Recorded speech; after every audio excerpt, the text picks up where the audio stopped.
Hello दोस्तों, कैसे हैं आप सब। स्वागत है आप सभी का कॉमिक वर्ल्ड चैनल पर। तो चलिए दोस्तों, शुरू करते हैं लिजा सीरीज़ की कॉमिक्स जंगल के चोर। वैसे तो ये भाग 1 है, लेकिन इसके बाद लिजा की कोई भी कॉमिक्स नहीं आई, तो ये लिजा की एक तरीके से आखिरी कॉमिक्स है।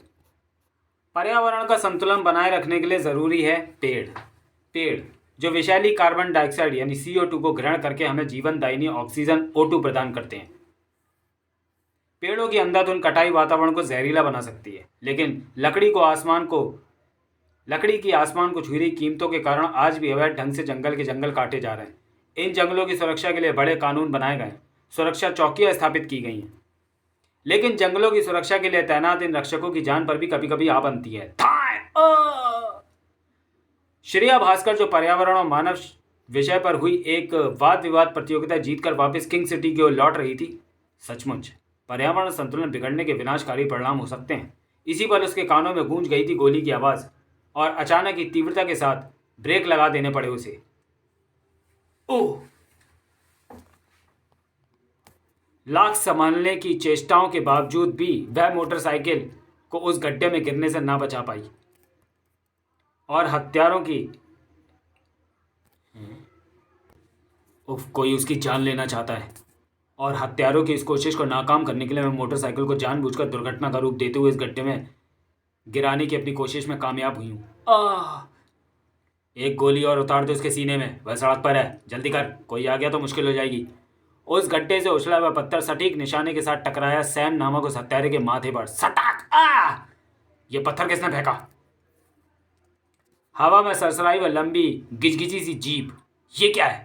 भौचक्के से खड़े दोनों अभी उस विस्मयकारी चीज को देख ही रहे थे कि लिजा कहते हैं मुझे। लिजा यानी छिपकली, और ये जो तुमने देखी वह छिपकली की जीभ है। छिपकली की वो जीभ जिसका इस्तेमाल वो जुर्म के कीड़ों का अंत करने के लिए करती है। गिरने के साथ ही फुर्ती से दोनों ने 2 बेलों को लिजा की टांगों पर उछाला। और मैं इन्हें हाथ से नहीं निकलने दूंगी। उफ! अगला पल उन दोनों के लिए खतरनाक था। तब लिजा के शक्तिशाली झटकों के कारण दोनों बदमाश आगे को उछल पड़े। दोनों की छातियों ने उगली चीखें जो गले के रास्ते होती हुई मुंह से निकलकर वातावरण की शांति के परखच्चे उड़ाती चली गई। धड़ाक! पैम, यहां रुकना खतरे से खाली नहीं। हमारा काम भी हो चुका है, भागो। ये लिजा तो सचमुच छिपकली है। जंगल के चोर भाग 2। अचानक चरचर की तीव्र ध्वनि से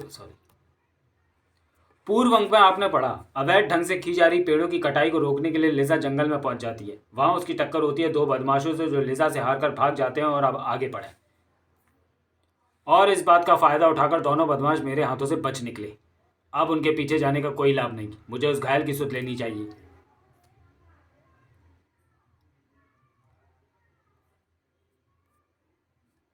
ओह, ये तो लाश में बदल चुका है, लेकिन मरते मरते इसने सड़क पर पत्थर से ये 2 शब्द लिख दिए। इन शब्दों का क्या मतलब हो सकता है? अचानक चरचर की तीव्र ध्वनि सुनकर चौंक कर पलटी लिजा। बिल्ली की तरह छलांग आकर अपने स्थान से हट गई लिजा। Oh no! अगले ही पल वह पेड़ ठीक वहां आकर गिरा जहां कुछ देर पूर्व मौजूद थी लिजा। उफ! ये पेड़ अपने आप कैसे मुझ पर आकर गिर पड़ा? शायद इन्हीं 2 शब्दों के पीछे छिपा रहस्य ही इसकी हत्या का कारण बना। और अब मुझे देखना होगा कि वो पेड़ एन उस समय कैसे गिर पड़ा जबकि मैं दोनों हत्यारों को पकड़ने की बेहद निकट थी। पेड़ का मुआयना करती लिजा की आंखों में कौंधने लगे हैरानी व रहस्य के मिश्रित भाव। पेड़ तो मजबूत है और कहीं से खाया हुआ भी नहीं लग रहा। यह जड़ सही तो खड़कर भी नहीं गिरा, यह अपने आप कैसे टूट कर गिर पड़ा?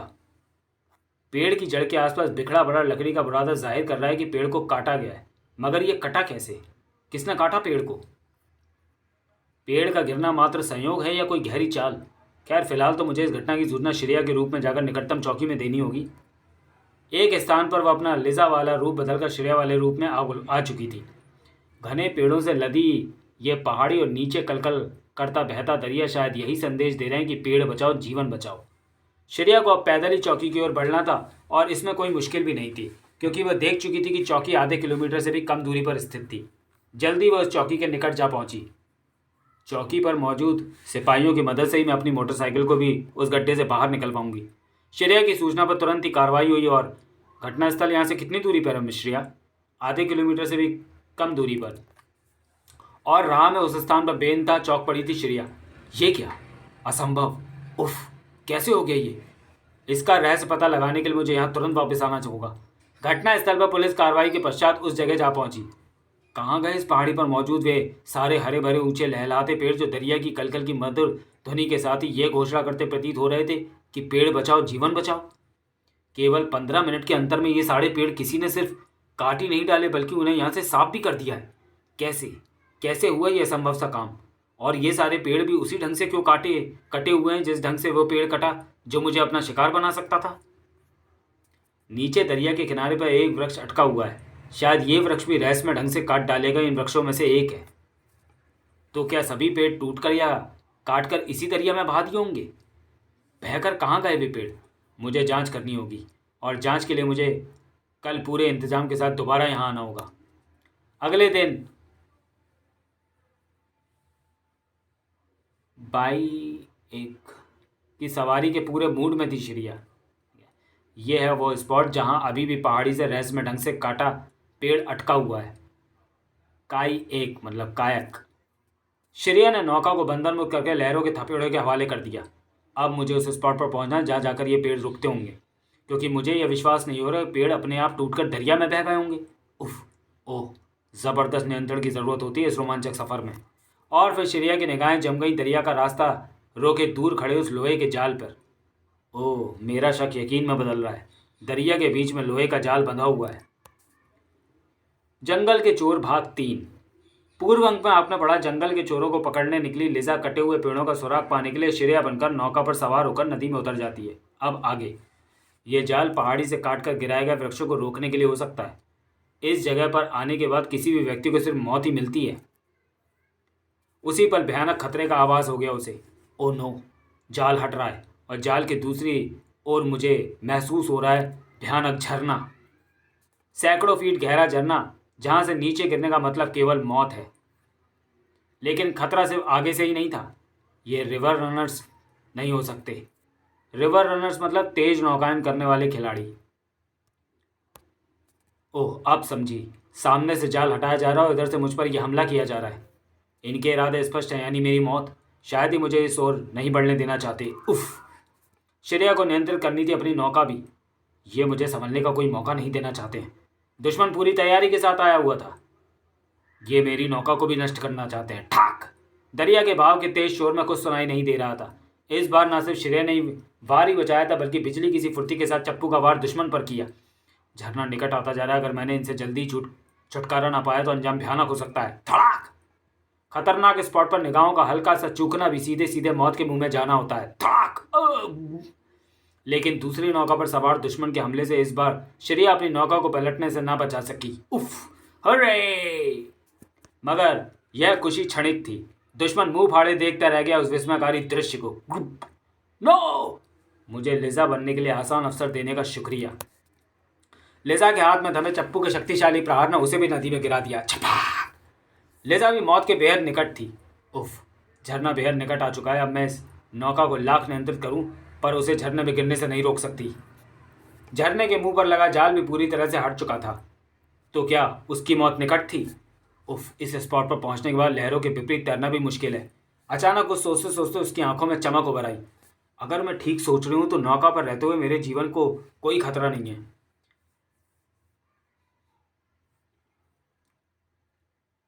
इसी पल एक तीव्र झटके के साथ ठीक झरने के निकट पहुंचकर रुक गई वह नौका।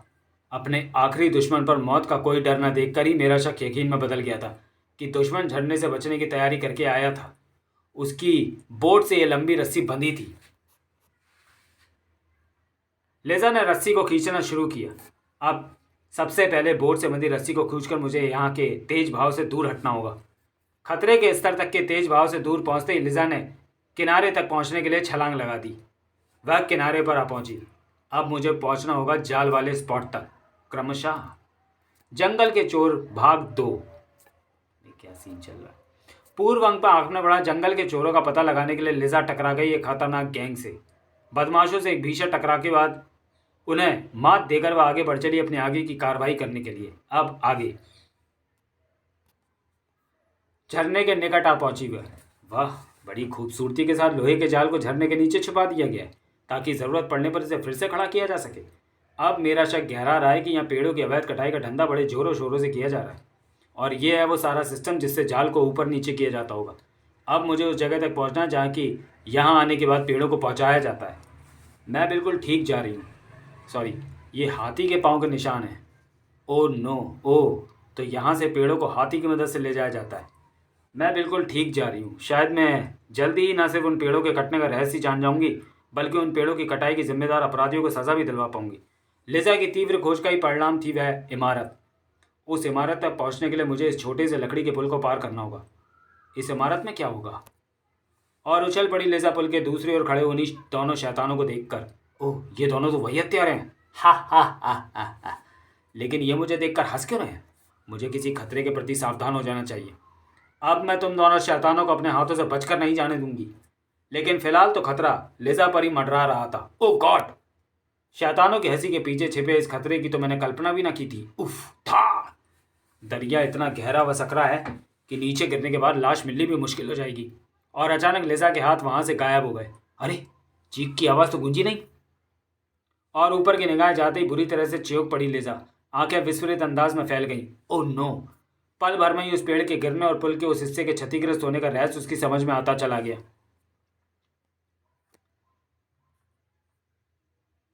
और अचानक लिजा के हाथ वहां से गायब हो गए। अरे, चीख की आवाज़ तो गूंजी नहीं। कहाँ गई? ऊपर से सैम व पैम ने आकर लिजा को पकड़ मुक्त करने के लिए उसके हाथों पर बरसा दी ठोकरें। जंगल का वह रक्षक भी हमारा भेद जानने के बाद जीवित नहीं बचा था। अब तू भी यहाँ से बचकर नहीं जा सकती छिपकली की तुम। हा हा हा हा हा। सैकड़ों फीट गहरे दरिया में तेरी हड्डियां तक नहीं मिलेंगी।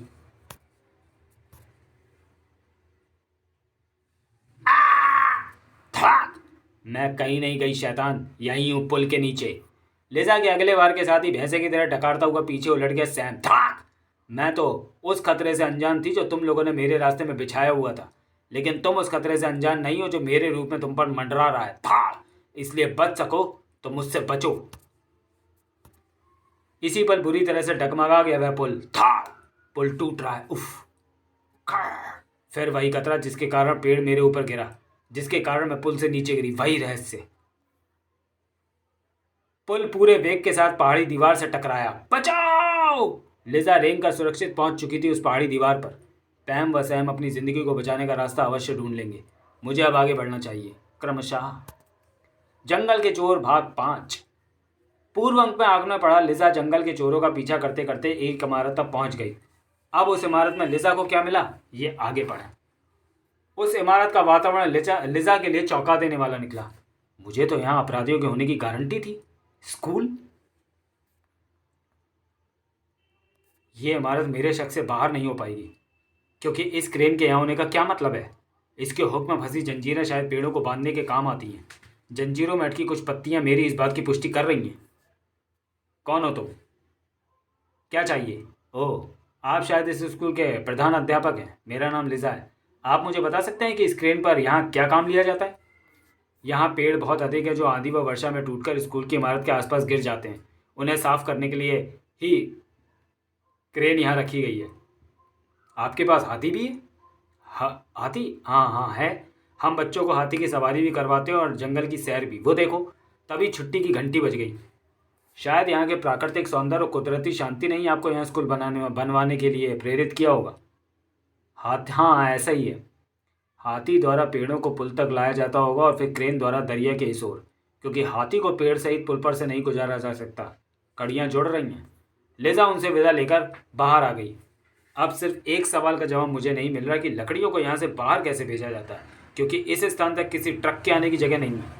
और अगर कीमती लकड़ियों को टुकड़ों में काटकर बाहर भेजा जाता होगा तो उसके लिए एक आरा मशीन का यहाँ होना बहुत ज़रूरी था, जो कि यहाँ मुझे कहीं नज़र नहीं आई। चकराने लगा था अब लिजा का मस्तिष्क। बच्चे, लकड़ी। स्कूल में पहुंचने के बाद पेड़ों की लकड़ी को किस प्रकार गायब किया जाता है? क्या मतलब था जंगल के रक्षक के पद पर तैनात उस सिपाही की मौत से पहले लिखे उन 2 शब्दों का? और अचानक एक विचार बिजली की तरह उसके जहन में कौंध गया। कल जब ये बच्चे स्कूल को जा रहे थे तब स्कूल बैग से बच्चों की कमर इतनी नहीं झुकी हुई थी जितनी की छुट्टी के बाद, यानी अब। और तब स्टार्ट हो चुके थे ट्रक के ड्राइवर से उसने नीचे उतार दिया। रुको, मुझे इन बच्चों के बैग्स की जांच करनी है। बच्चों के बैग्स की जांच?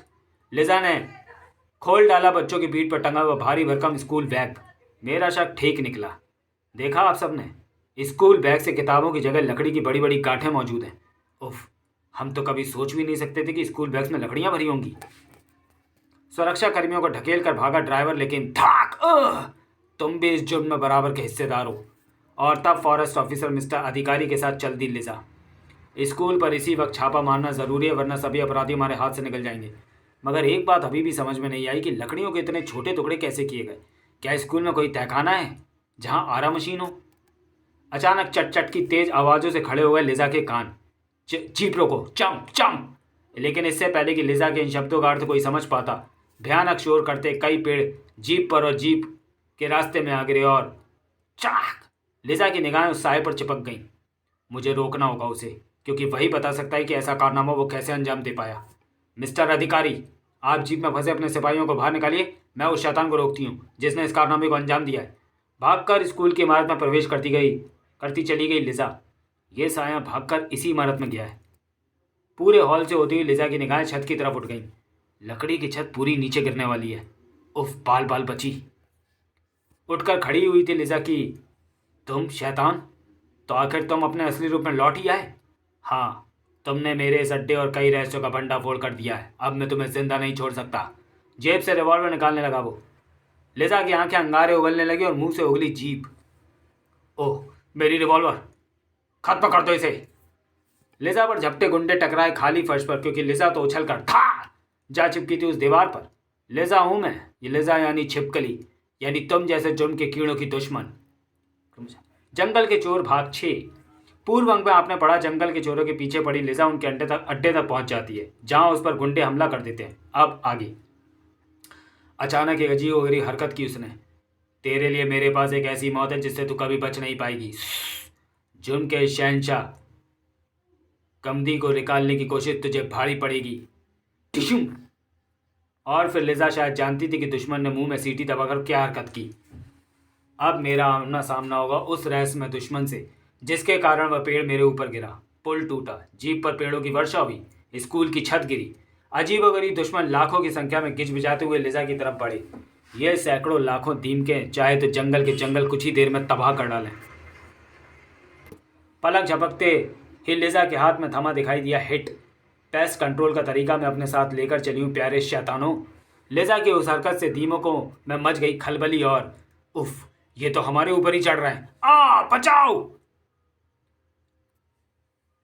कमदी के चेहरे पर आ गए कठोर भाव। मुंह में दबी सीटी को बजाया उसने और धीमे के एक बार फिर लिजा की ओर बढ़ चली। इस बार लिजा के मस्तक पर पसीना उमड़ आया। लिजा मेरी दुश्मन है, उसे समाप्त करो। ओह, पेस्ट कंट्रोल किट कीटनाशक खत्म हो गया। सैकड़ों दीमकों के अपने ऊपर चढ़ जाने का मतलब लिजा अच्छी तरह से जानती थी। दीमके सामाजिक कीड़ों के रूप में विश्व विख्यात हैं, क्योंकि ये भी मानवों की तरह कॉलोनी बनाकर सैकड़ों लाखों के झुंड में परिवार की तरह एक साथ रहती हैं। लेकिन कमदी नाम का वह शैतान इन दीमकों को अपना गुलाम कैसे बना सका? अचानक लिजा टार्जन के समान पेड़ों पर झूलती हुई कमदी की ओर बढ़ी। हा हा हा लिजा, अब तो जितनी मर्जी भाग दौड़ कर ले, यह दीमके तेरी मौत तक तेरा पीछा नहीं छोड़ेंगी। इन्हें रोकने का एक तरीका और मेरी समझ में आ रहा है। लिजा की उस जबरदस्त ठोकर से उछल कर गिरा कमदी। ओ ओ, मेरी सीटी! गिरने के साथ ही कमदी उठा और बाज की तरफ अपनी सीटी पर झपटा। मेरी सीटी! इसके बिना मैं दीमकों को कंट्रोल नहीं कर सकता। लेकिन कमदी के हाथों से कहीं पहले सरसराई लिजा की जीभ। मेरी सीटी! सैकड़ों लाखों दीमकों को रोकने का सर्वोत्तम उपाय है ये सीटी। क्रमशः जंगल के चोर भाग 7। पूर्व अंक में आपने पढ़ा, जंगल के चोरों के पीछे पड़ी लिजा उनके अड्डे तक पहुंच जाती है, जहां उसकी लड़ाई बॉस कमदी से होती है, जो अपनी सीटी से दीमकों को कंट्रोल करके लिजा से लड़ता है। अब आगे। अब मैं तेरी इस सीटी को नष्ट कर दूंगी। कड़ाक! नहीं! तमतमा गया कमदी का चेहरा। अनियंत्रित होते ही सभी दीमकें एक अज्ञात दिशा की ओर बढ़ती चली गईं। अब तुम उन्हें कैसा भी आदेश नहीं दे सकते कमदी। और अचानक ही उसने वृक्ष से तोड़ ली वह 2 मुही शाखा। लिजा, तूने मेरी सारी मेहनत का खून कर दिया। तेरी मौत केवल कमदी के ही हाथों होगी। कमदी लिजा की छाती पर चढ़ बैठा। उफ, मुझे समय ज़रूर लगेगा, लेकिन तेरी मौत के बाद मैं अपना खेल फिर से जारी रखूंगी छिपकली की तुम। और फिर भूल गया था कमदी कि सामना लिजा से है। तुम्हारा खेल जारी रखने के लिए अब मैं तुम्हें स्वतंत्र ही नहीं छोड़ूंगी। और फिर पूछ के उस जबरदस्त वार के बाद धड़ाक दोबारा न उठ पाया कमदी। तभी, लीजिए मिस्टर अधिकारी, ये रहा जंगल का चोर जिसने कुछ ही मिनटों में पेड़ों के सफाई का और फिर लकड़ी की तस्करी का बड़ा ही नायाब तरीका इस्तेमाल किया हुआ था। लिजा ने उन्हें बताया दीमकों का रहस्य तो आंखें खुली की खुली रह गई उन सबकी। और उस विशाल कॉलोनी तब अब हमें शीघ्र ही उन सैकड़ों लाखों दीमकों की कॉलोनी को ढूंढकर उन्हें नष्ट करना होगा, क्योंकि दीमक भी हमारे पर्यावरण के लिए एक भयानक खतरा है। और उस विशाल कॉलोनी को देखकर हर कोई दांतों तले उंगली दबा बैठा। ओह, दीमकों की यह कॉलोनी तो बहुत विशाल है, इसे बसाने में ज़रूर शैतान कमदी ने ही मदद की होगी। और फिर नष्ट कर दिया गया दीमकों की उस विशाल कॉलोनी को। इधर फॉरेस्ट अधिकारी को दिए गए अपने बयान में कमदी ने बताया कि मेरा वास्तविक नाम प्रोफेसर खुल्लर है, कभी जिसके नाम पर शराफत की कस्में खाई जाती थी। बहुत लंबी है ये कहानी, मगर संक्षेप में इतना कहूँगा कि कई वर्षों से इंसेक्ट्स और विशेष रूप से दीमकों पर रिसर्च कर रहा था मैं। दीमकों की अल्ट्रासोनिक ध्वनि को सुनने के लिए मैंने एक यंत्र भी बना लिया था। ओह, इस यंत्र से मैं दीमकों की कई गुना तेज आवाज़ सुन पा रहा हूँ। और उन आवाज़ों के गहन अध्ययन के बाद मैंने उनकी भाषा समझ ली कि किस प्रकार की आवाज़ निकालने पर ये क्या कार्रवाई करते हैं। उस सीटी की मदद से मैं अपने आदेश दीमकों को दे पाने में सक्षम ढंग से सफल हुआ, ज़बरदस्त ढंग से सफल हुआ। ओह, सभी दीमकों ने पलक झपकते ही काट डाला वह पेड़। और उसके बाद अमीर बनने के अपने सपने को साकार करने के लिए मैंने कीमती लकड़ी की तस्करी शुरू कर दी। और तब मैंने तैयार की एक अल्ट्रासोनिक सीटी जिसकी आवाज़ सिर्फ दीमक ही सुन सकती थी। वाह, दीमकों ने पलक झपकते पेड़ काट डाले और पेड़ ढलान से लुढ़क कर दरिया के तीव्र वेग के भाव के साथ गंतव्य तक पहुंच जाएंगे। लेकिन अब तुम्हारा बांडा फूट चुका है। अब जेल में पत्थर तोड़ना, लेकिन घबराओ नहीं, जेल में पत्थर तोड़ने के लिए भी सरकार पैसा देती है। समाप्त। तो चलिए दोस्तों, वीडियो को यहीं समाप्त करते हैं। मिलते हैं किंग कॉमिक्स के किसी अगली कॉमिक्स में, अगले वीडियो में। तब तक के लिए धन्यवाद। तो गाइज़, यहाँ पर लिजा की कॉमिक्स होती हैं कंप्लीट।